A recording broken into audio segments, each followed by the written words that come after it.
Good evening, everyone. I'm your host, comedian, magician, Danny Whitson. But it's all tricks aside, because tonight we're turning the paranormal into the normal.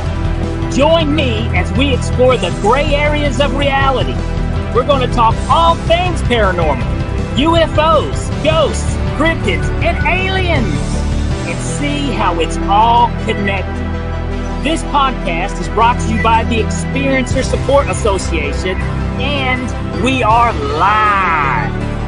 So if you're an experiencer yourself, or you're just plain nosy, be sure to send me your question and subscribe to the podcast. Now, get ready, because it's going to get deep. No, really, we're going to go way out there, because this is Beyond the Tinfoil Hat.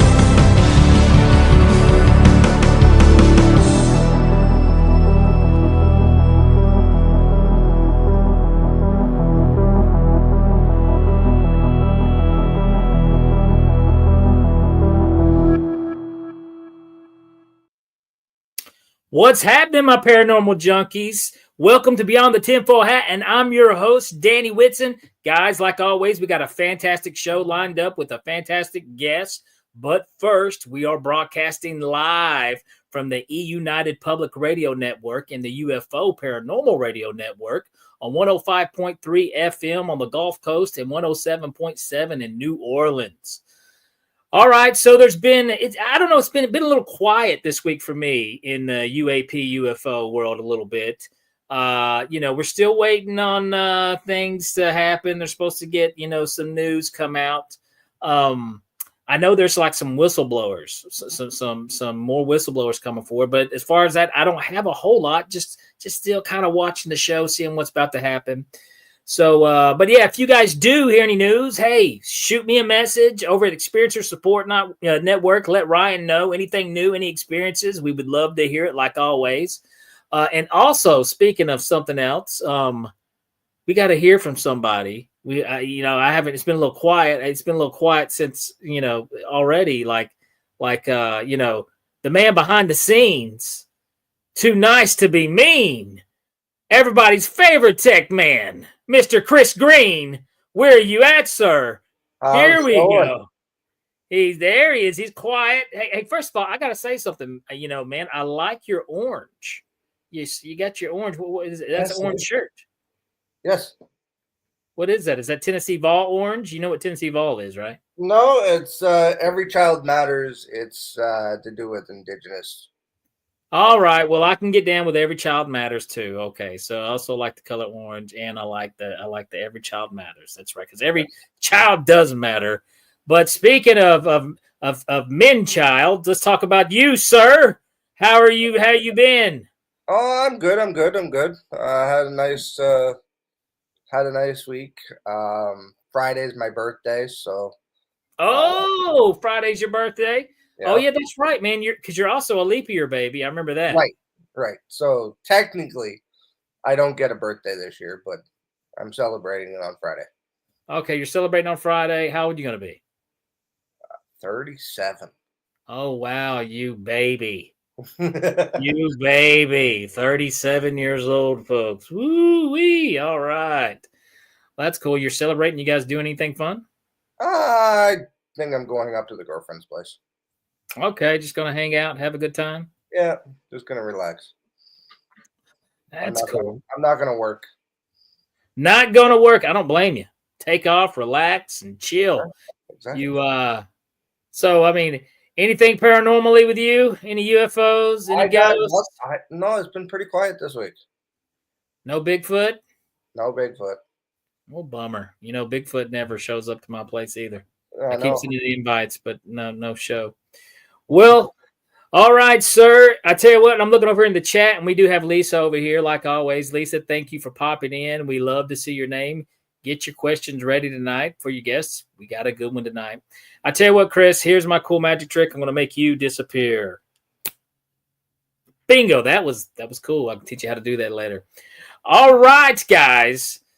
Tonight's guest, She is a respected medical intuitive and multidimensional mediator, timeline architect, medium artist, and author with over 35 years experience. Let's get a big warm welcome for Miss Darlene Van de Grift. How you doing, Darlene? I am good, Danny. How are you? I'm doing good. Well, welcome to Beyond the Tinfoil Hat. Excited to have you here. I tell you what, if you don't mind, because of these titles, little things that it sounds so interesting to me, so I can't wait to find out more about what they mean. But if you don't mind, do you care to introduce yourself a little better to our viewers? Well, my journey is still happening, as everybody else is. But I remember my in utero experience, and it was really about feeling I was not supposed to be conceived or come in. My mother hid me for 6 months before she told the doctors, and I remember, because of her toxicity in her body, that I thought that I had to put my body together. And I know now that that was not true. But what happened with that is it introduced me to all the parts and pieces. And it feels like that's what I've been doing most of my life, is helping people find their parts and pieces, or their multidimensional selves, or timelines that they can heal, all of that. So it's a puzzle. So this is something you've been doing your entire life, right? In some way, I never really recognized it until I started to look deeper into what I do and what I've been taught about who I am, or who I am becoming is maybe even more important, So you, like you said, you had this feeling for forever, but was it something that, what was it today when you're like, well, wait a minute, I need to figure this out and do something with this? My mother was very psychic and a walk-in. So I grew up with that, but that didn't mean anything. And I was in a business with her. We were doing alternative health, and I was working as, with her. We were both co-workers or co-owners, and in Pennsylvania. And there was an inner child workshop that was coming in, and things usually come to me. Like, I don't go out for them. They come in my life, and I go, hey, this is really cool. Let me do that. So there was an inner child workshop that I was going to be trained to do with the therapist. But the first meeting was my mother, and they said, no, not you. She wants to deal with something, and that was fine with me. They did a regression with her with something that she was looking at, as far as, was it real? Like, what really happened that night? And they recorded it. And so they asked me to listen to it when the kids weren't around. I had 3 small kids at the time. And when I listened to it, it was an abduction. And she was in terror. And I remember listening to her terror and feeling that. And there was a voice that came up that was not mine. It was a male voice in my head, and said, I did not do that. We did not do that. And I was like, who and what is that? And I started channeling this part of myself that I didn't realize was a past life of mine.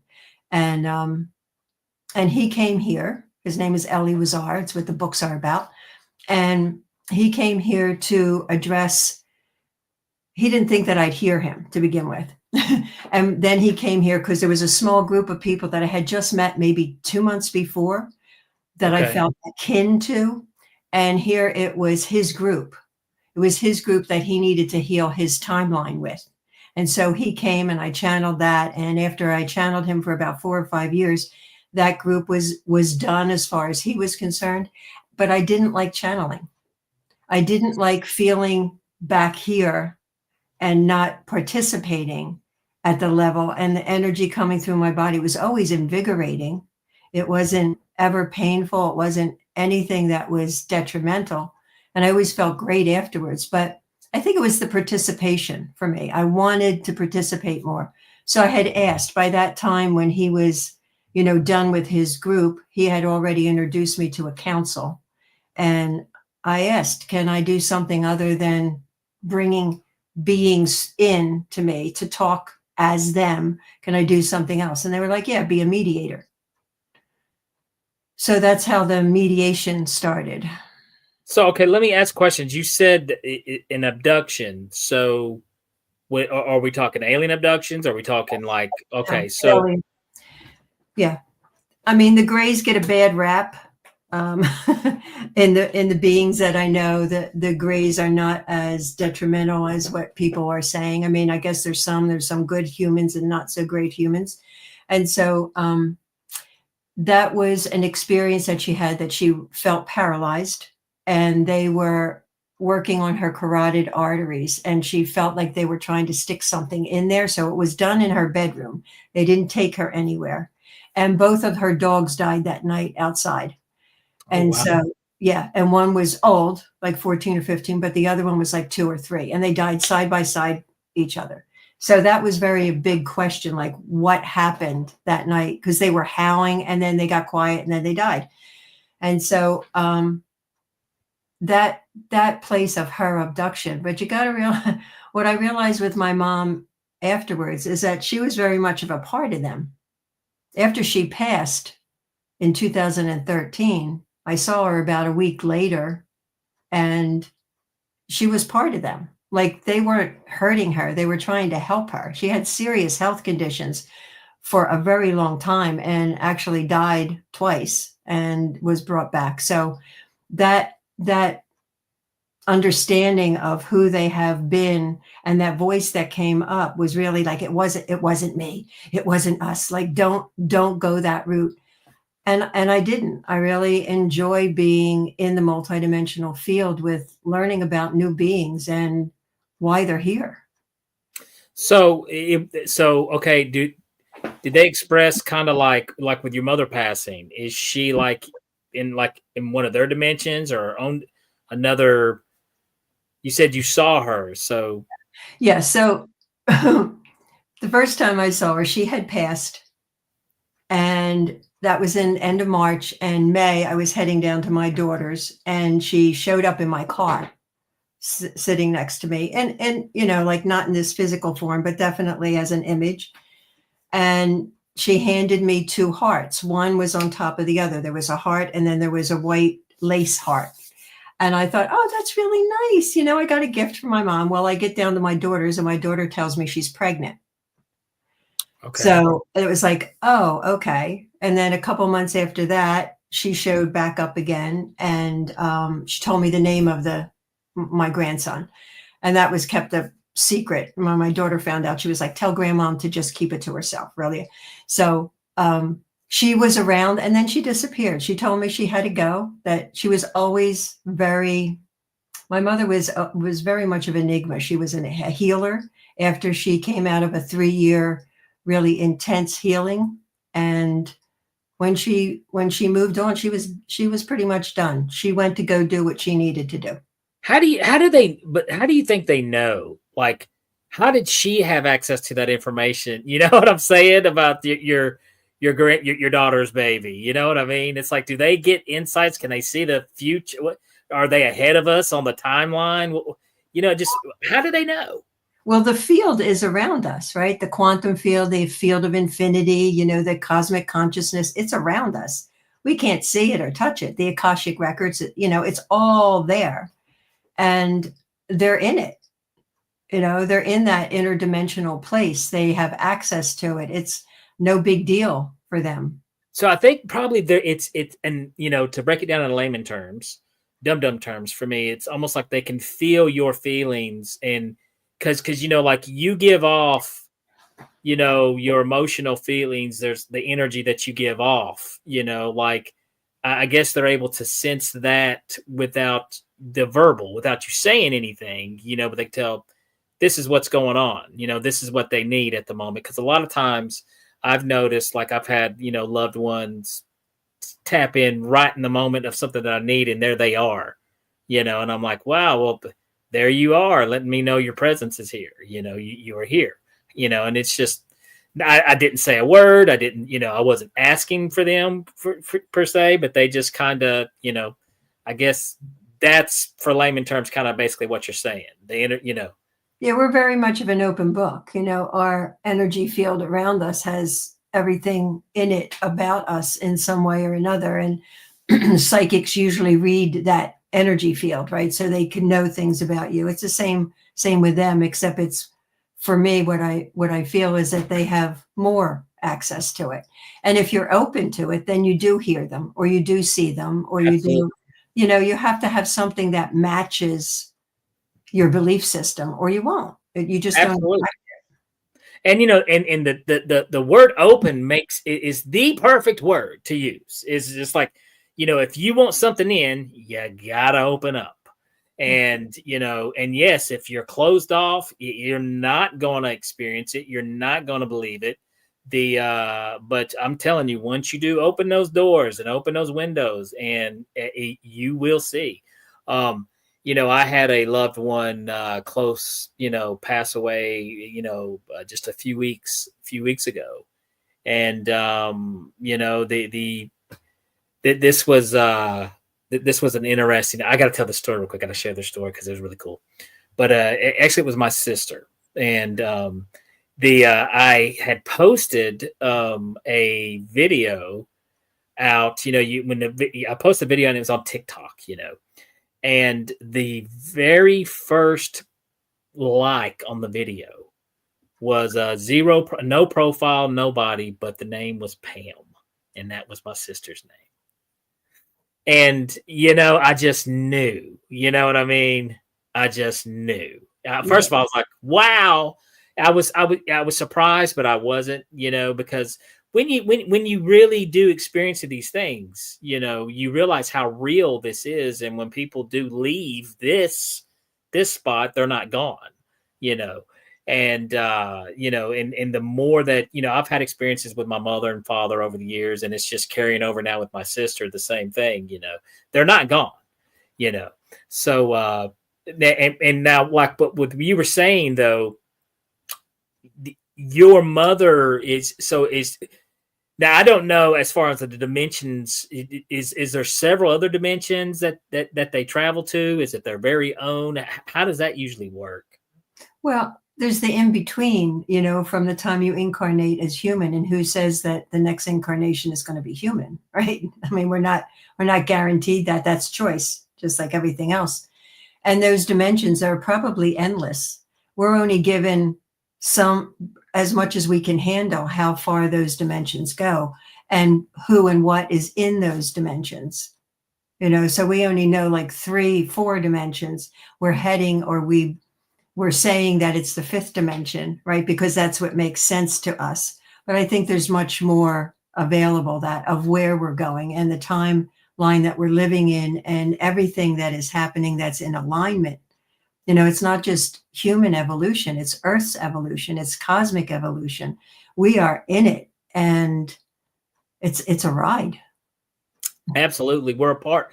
It's not just us. It's everything around us, everything that, I always I always joke about, like, when I try to have these conversations, I call them normies, people outside of this kind of, but you're like, seriously, dude, do you ever just walk outside and be like, what is all this? You know what I mean? What is going on?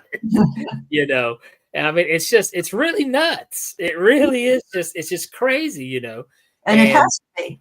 Yeah. It has to be for us to pop out of our norm, to say, oh, maybe there is something to this. Gosh, it's just, it would be absolutely 100% absurd if there, and I'm coming from somebody who at one time was an atheist. I thought, when you die, you just go to the dirt, and this is it. And I got to thinking how stupid and of a belief system that is, and which it has nothing to do with religion, nothing to do. It's just common sense. I think if you want to look at it on a scientific kind of approach, if you want to look at it on an evolutionary kind of approach, okay? All right, Darlene, we have eyes because light exists, all right? We have ears because sound exists. We have these senses. We have hands to grab things. And we also have the ability to question our own existence, because something exists. Mm-hmm. So I think if nothing did exist, if our whole purpose was to just, eat, poop, and die, then we would not have that ability to question it. We would just sit there, I honestly believe that's if that was the case, but it's not. So Well, here, let's do this because I can ramble on about this. I don't want to talk about me. I want to talk about you.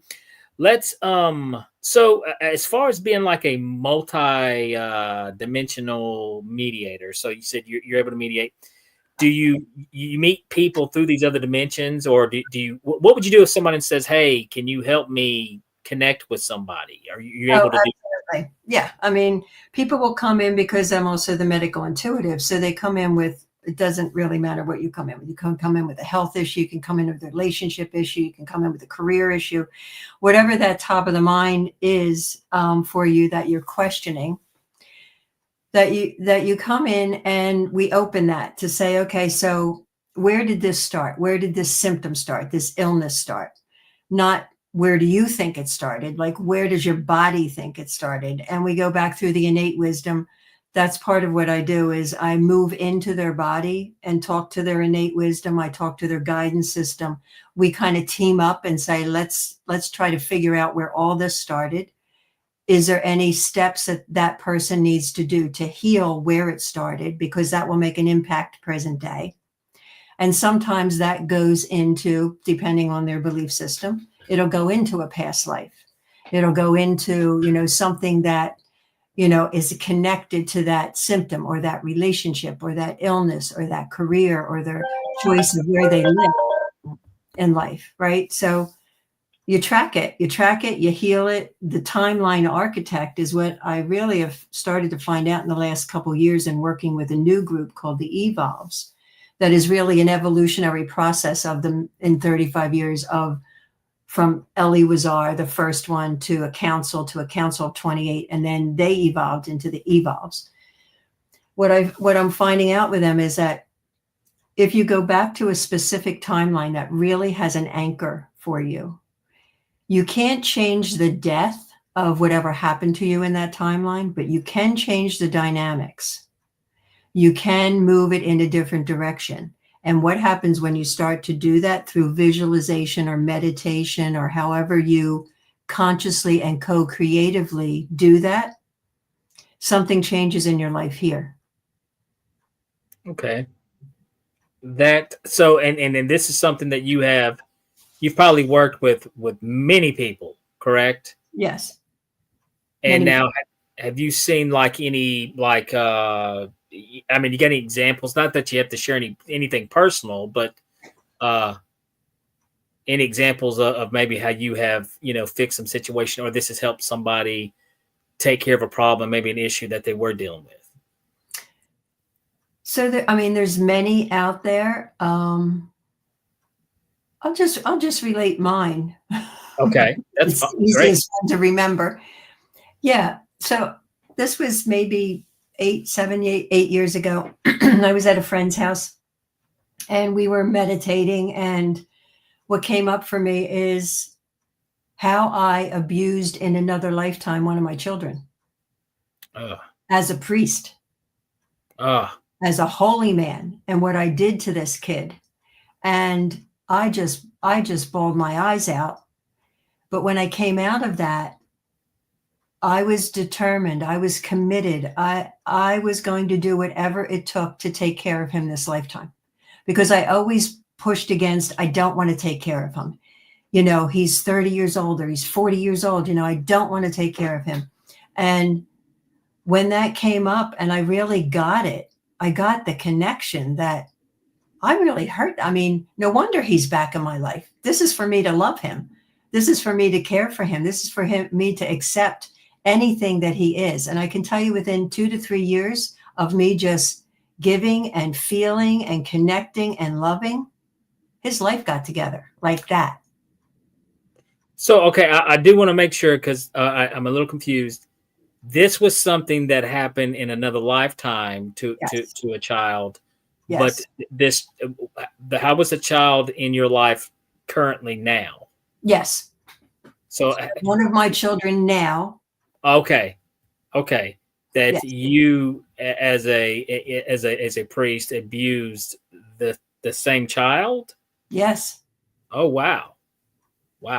And there was never animosity between us, but I never understood him. And I always felt like I needed to push away. Like I needed to push away. Like he needed to think differently, or he needed to be different in some way.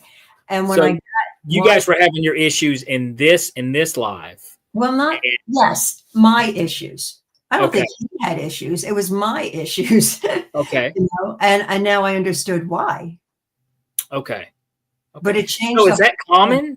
Is that usually a common thing? Like people who are in your life now, you knew them in another lifetime. Oh yeah. Oh yes. Especially, like people go deja vu. Like I feel like I've known that person, I met them 15 minutes and I would guarantee in some way, either they were in a past life or they represent someone in this lifetime that your body's trying to bring it forward for you to heal it or address it or integrate it. So do you think that's why sometimes, there are like, sometimes people have no memory whatsoever of a past life, but then you have people and they have these small memories. They don't know what to do with them. Why do I think about this person or this thing, which I have no connection to in this world? It's something that needs to be resolved most of the time. Resolved or understood or, healed. It doesn't have to be karmic. And my understanding, belief, and knowing is you don't go back and find a timeline that is random. Those timelines or those past lives will show up because they're significant in this lifetime. Okay. So it would have to make sense. The reason why you're seeing this is there's something significant going on now, that has something to do with then. Yes. Okay.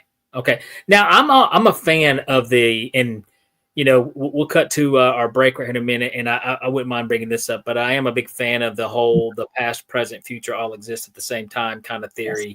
Yes. That's science. A lot of physicists believe that. I believe it too. And that's kind of how it exists in this same dimension world as well, correct? Yes. Yeah, everything happens at this. So that's why when you change a timeline that could be 500 years or thousands of years before, because it's important in this timeline, when you change that, when you shift that, then something changes here because it is all happening at the same time. Gotcha.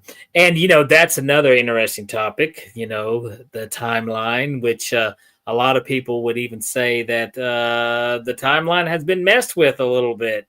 So, and it's you got to admit, Darlene, it's a little, times are a little crazy right now. There's some wild things are going on and stuff that, never in a million years that I would ever think I would ever see are happening. And, it kind of makes me scratch my head because sometimes it seemed like the future could have been somewhat predictable, but now I don't think I can predict anything. I wouldn't be surprised at all. And that's great because it takes us off balance to figure it out in a different way. Gosh, dude, that's another key word, balance. That is everything, folks. That is everything. Mm-hmm. Well, I tell you what we will do here, when we come back, I do want to, try to cover a lot of things because there's a lot of cool stuff to talk about, especially with you, Darlene, a lot of cool things. But when we do come back from the break, I do want to talk about a little bit more on the timeline shift. Maybe what's your opinion, of what's changed, and if you what your thoughts it might be for the better or the worse. We'll find out. Guys, just hang tight, stay tuned. We'll be right back after this break with Darlene Van de Grift. Are you an experiencer of unknown phenomena? Do you consider yourself a paranormal journalist? Do you investigate strange sightings in the sky? Or do you study the expansion of the human mind? You are not alone.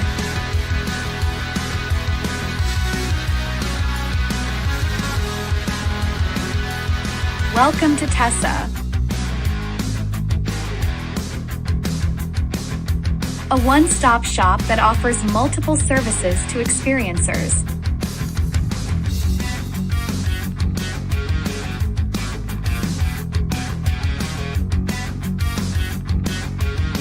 Place where we can work together. Place for us to learn. Place for us to grow. A place for us to change the world. Join us today.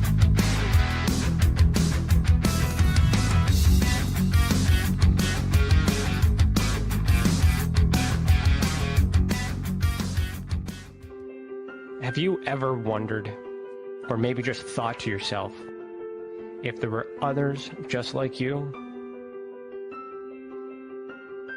You know, people with extraordinary abilities, psychogenic advancement, and perhaps unique intuitions. Maybe you just wondered if there were other people who experienced unimaginable, unexplained, or even unusual and paranormal events.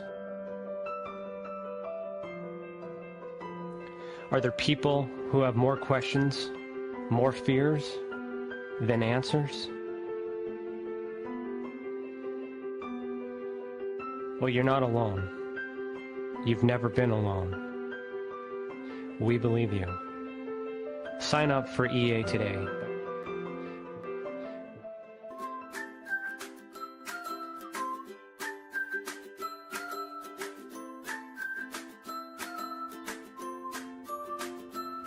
It's not the strongest species, nor the most intelligent that survive, but the ones that are most adaptive to change. Join us for Beyond the Tinfoil Hat, live on YouTube, Facebook, and wherever you get your podcasts.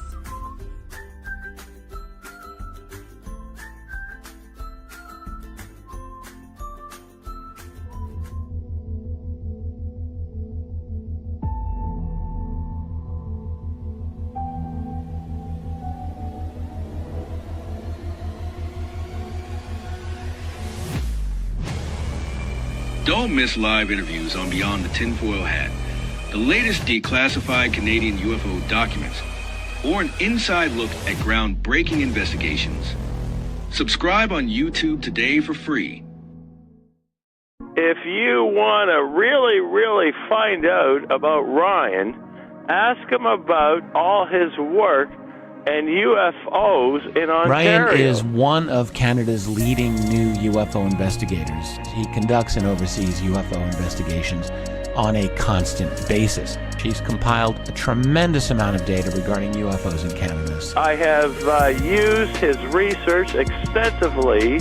He's much more than a one-dimensional character. He's an authority on UFOs and investigating them, Meg. Wow. Really goes over how UFO investigations are done and what are some of the mistakes that people make when they submit evidence. For starters, don't edit your videos or photos before you send them. He would come out with an annual report on not only the number of sightings, but how many were unexplained, unknown, or just, nothing could be said. What caused it? If you want to hear more follow-up conversation between Ryan and myself, you can go to richardolanmembers.com, where we have a candid conversation on ufology, the paranormal, and more. And remember, while we learn and grow and search for the truth, let's be good to each other.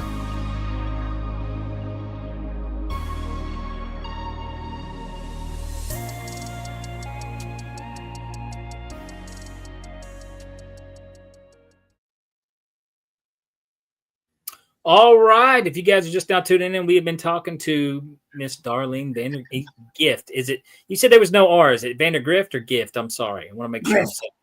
There's an R and the Grift, but not Van der Grift. Oh, I'm sorry. I apologize.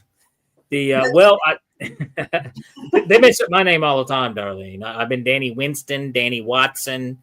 I just roll with it. But I tell you what, we do live in, I say it's never in a million years would I think like Congress would be having UAP hearings, acknowledging UFOs and all these cool things that we do, you hear about these days. Never would I think that I would ever get to see this. So I think it's a super cool time and a very, open time. I think people are a little more open-minded to kind of like what you do and, than they ever have before. True.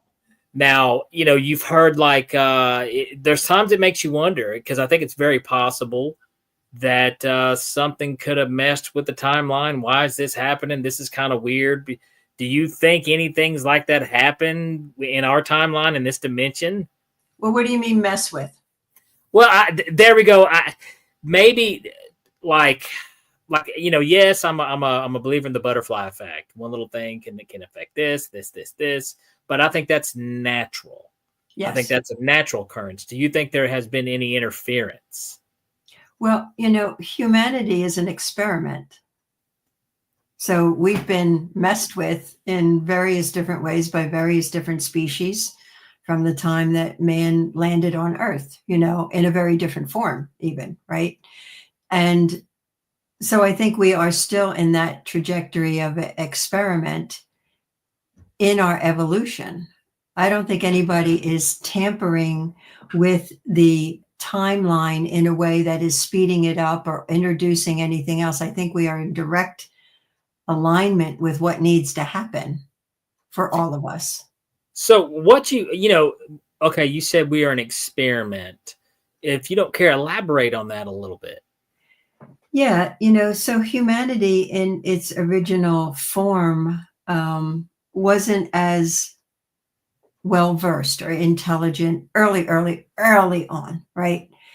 And then there was beings that came down to help us in some way, to bring us forward. That's where Sumeria comes in. That's where these ancient timelines of giving us the tools to be more of a culture, more of a community, more of all of that.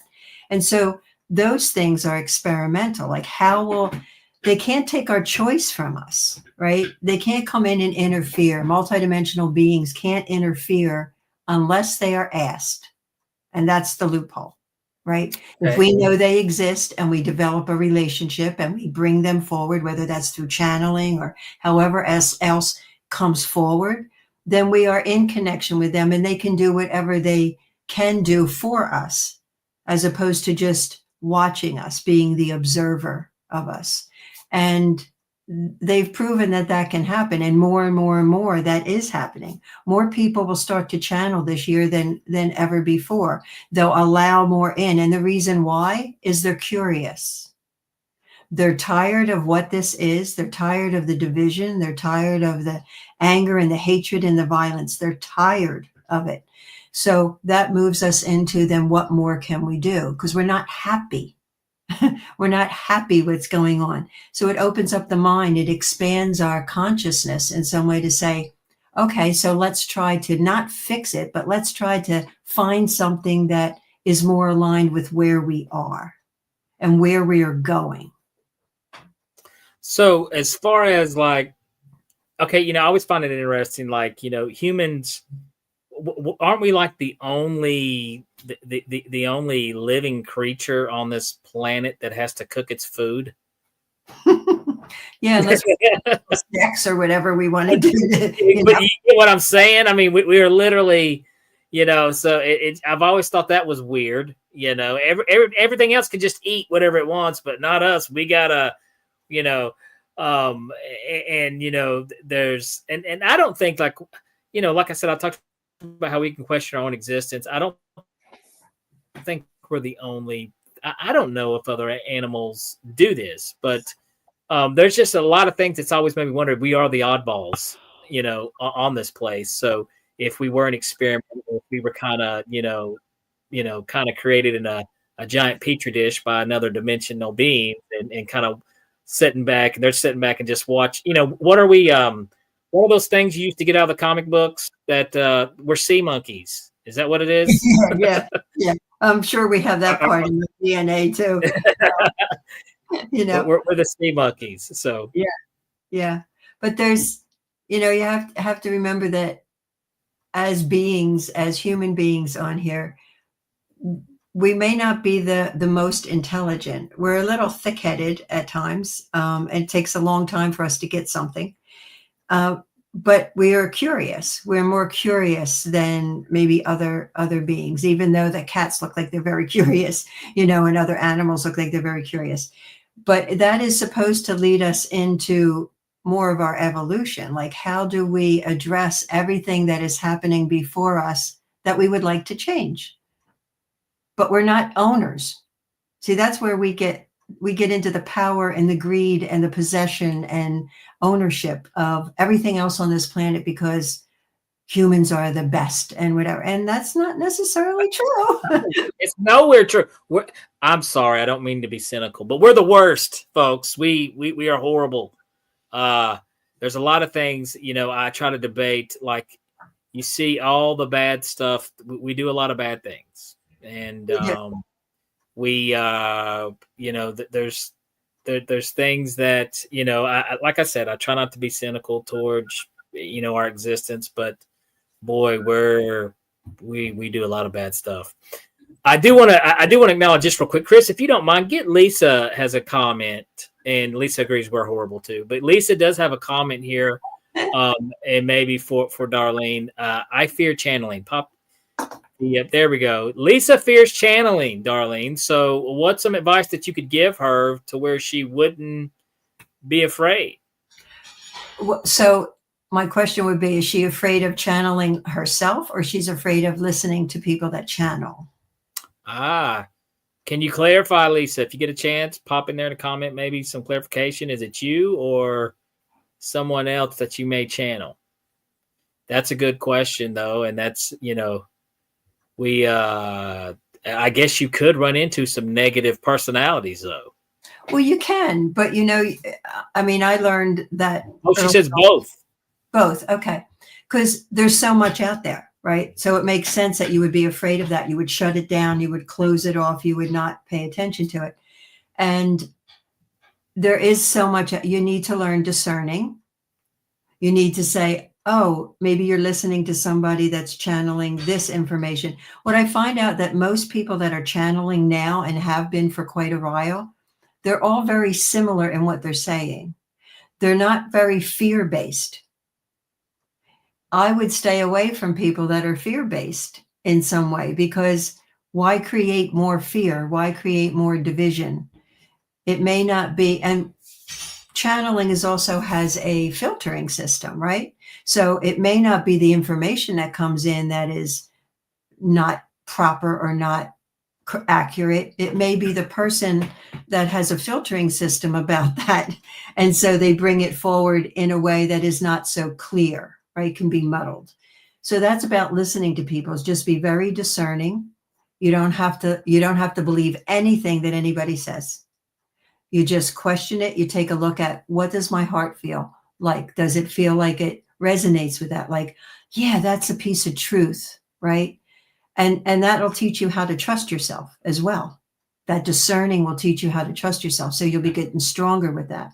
And as far as channeling, bringing something in that is not yours, I think we all have the ability to do that. It starts with quieting the mind, the meditation, doing meditation, even if it's for 3 minutes a day, in some way helps the body to reset. And if you do that consistently, and then what I would tell people is open up a question, because we all have guidance systems, right? We all have some, either part of us or a guide that is been with us since the time we were born. And so ask a question. Show me something that I don't know today, right? And watch for synchronicity. It's the way of starting how to communicate with your guidance system so that you'll start to trust what's coming in. And then that can open up to channeling in a different way. Some people automatically write. They'll ask a question on the paper, and then, wow, they have the answer to it. And it doesn't feel like it's them. It feels like, oh, some part of me is answering this question, and it seems really accurate.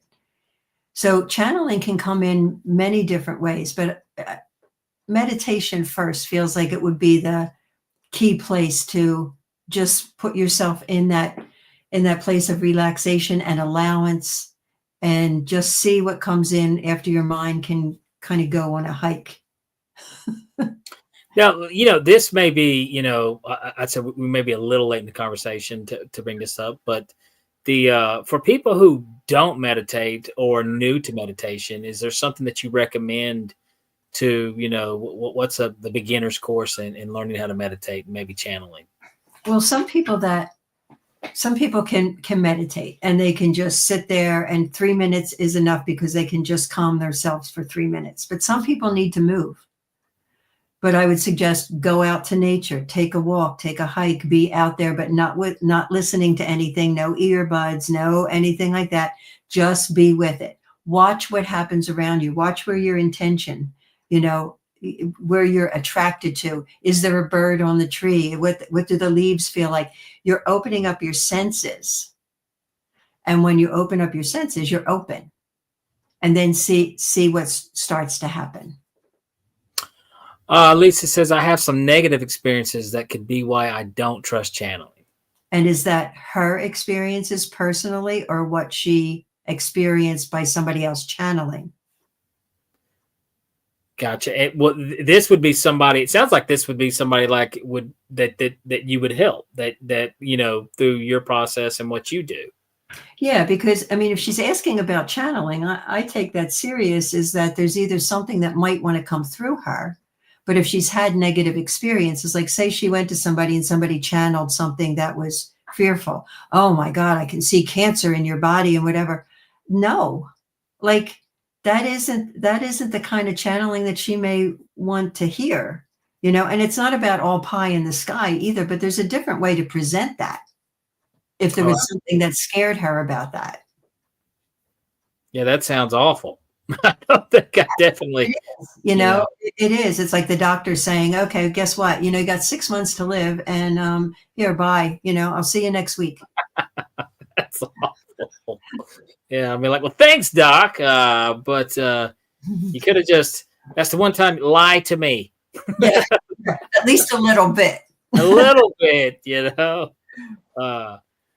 But yeah, I let's see. Oh, well, she is talking about, Lisa has had experience with grays. We've had Lisa actually on the show before. Oh, and okay. You did talk about there's bad rap with grays, and there's good and bad. Let me ask you this real quick about the grays. So what are they? Are they interdimensional beings? Are they us from the future? Are they aliens? Are they? What is your opinion about them? Well, in my understanding of meeting them and working with one of them, her name is Sari, not Siri, but Saari. And she was in Atlantean times and working with human DNA. And that they are really it's a bodysuit. So what they look like and who they really are doesn't look like that. That's how they appear. And when that bodysuit wears out, they pick a bodysuit again. They consider themselves as highly intelligent. So they don't want to really be incarnated in other bodies. They want to hold on to their wisdom. They want to gather that. They're very hive consciousness. And so they move together as a group in keeping their intellect intact by keep coming back as a gray. Okay. So what is, do they have like a lifespan like us, or is it like thousands of years? Is it?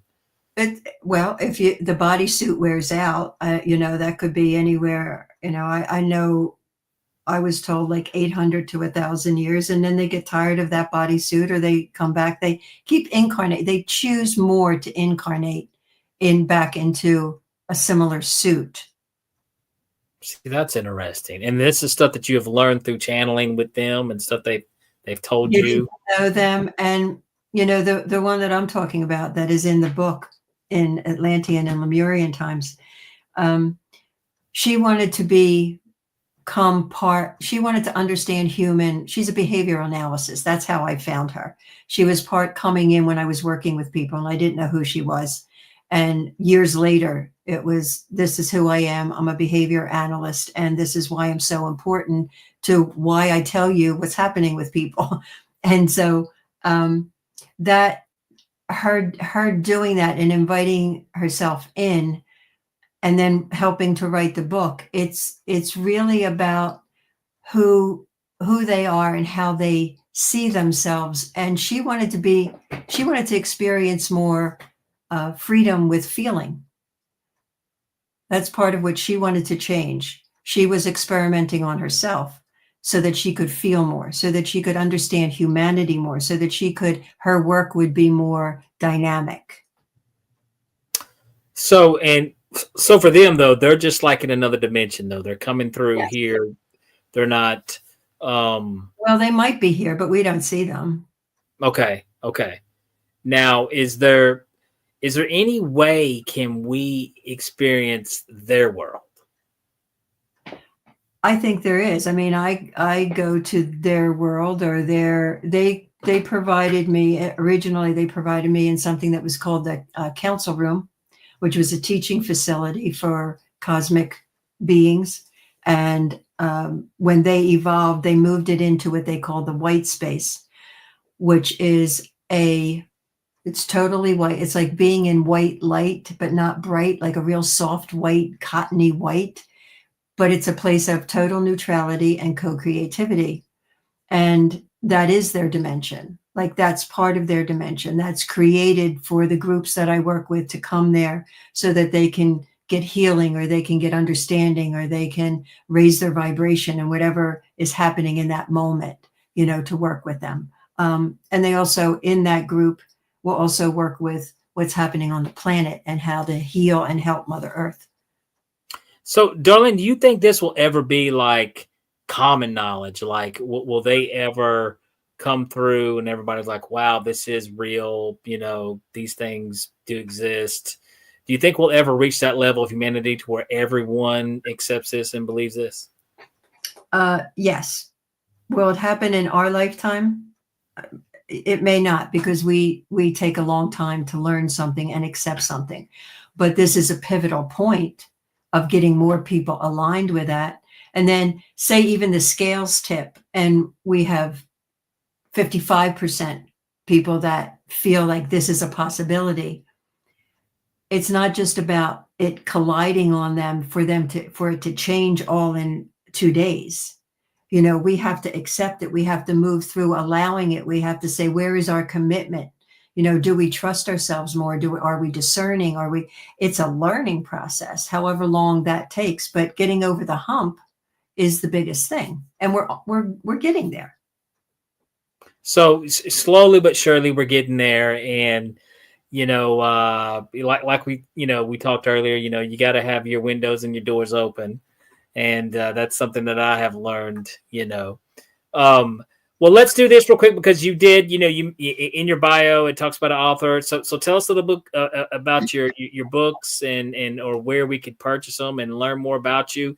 And if we wanted to have you do, kind of one of your sessions there, if somebody wanted to reach out to you, is this something that you do through Zoom or how does that usually work? So the series books are multidimensional memoirs. The first one will come out the end of this year. It's by Pegasus Publishing.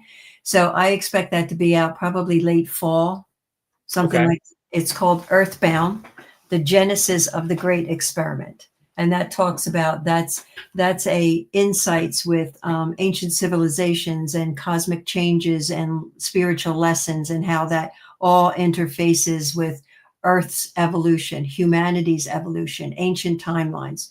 So it's the beginning of the series, and it is my multidimensional parts of myself, some of them, not all of them, and how I get introduced to them through understanding. It was like a 4-year process, but really 35-year process of how to get a deeper understanding of all of them. And I'm still in it. So there's that book that will be out. And then I have a podcast that I'm starting up again. It's called Expansion from Within, Exploring Multidimensionality. That's been out for about 3 years, 3 seasons. And they can get me on soulunion.com is my website.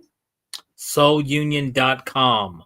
Yes. Okay. And on there, the monthly group is called Cosmic Travelers. It's the 3rd Sunday of the month. It's an hour and a half.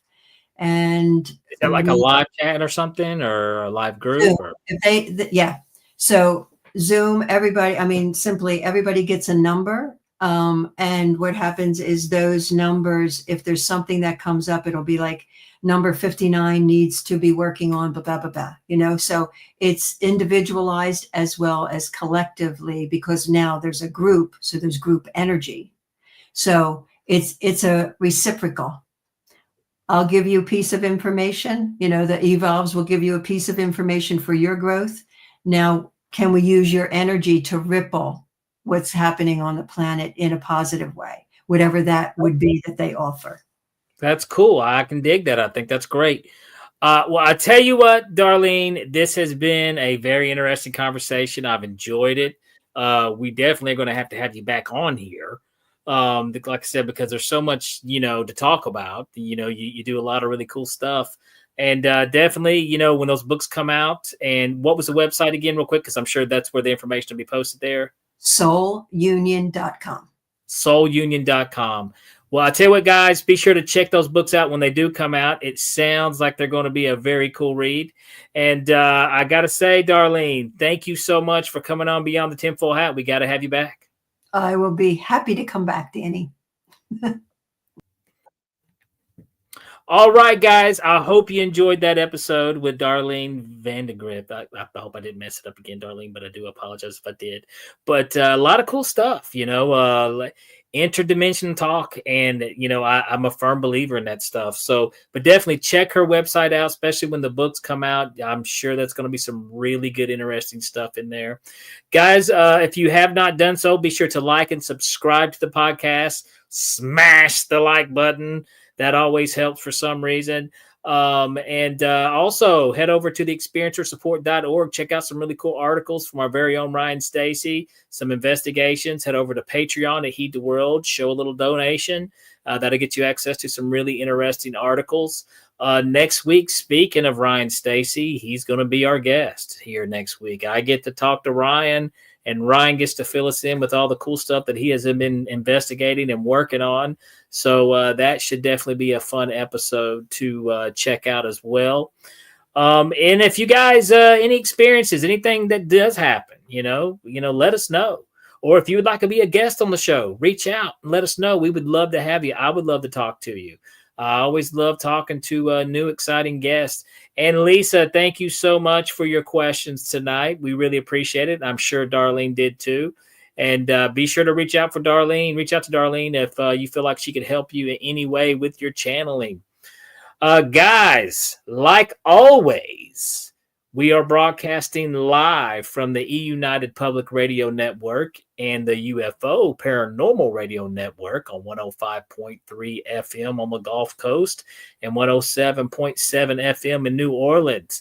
And if you guys have not done so, be sure to head over to Super Magic Boy on Instagram and show your boy Danny Whitson some love and give me a follow. And also at Danny Whitson Magic and Comedy on Facebook. And if you see me in your town, come out and see a show because we'll have a good time and we'll talk paranormal stuff, whatever you want to talk about afterwards. People do it after shows all the time. All right, guys, this has been fun. I will see you guys next week with our very own Ryan Stacy. See you later, my paranormal junkies. This has been Beyond the Tinfoil Hat. All right, that does it for this episode of Beyond the Tinfoil Hat. A big shout out for tonight's awesome guest, and a bigger shout out for everyone who tuned in.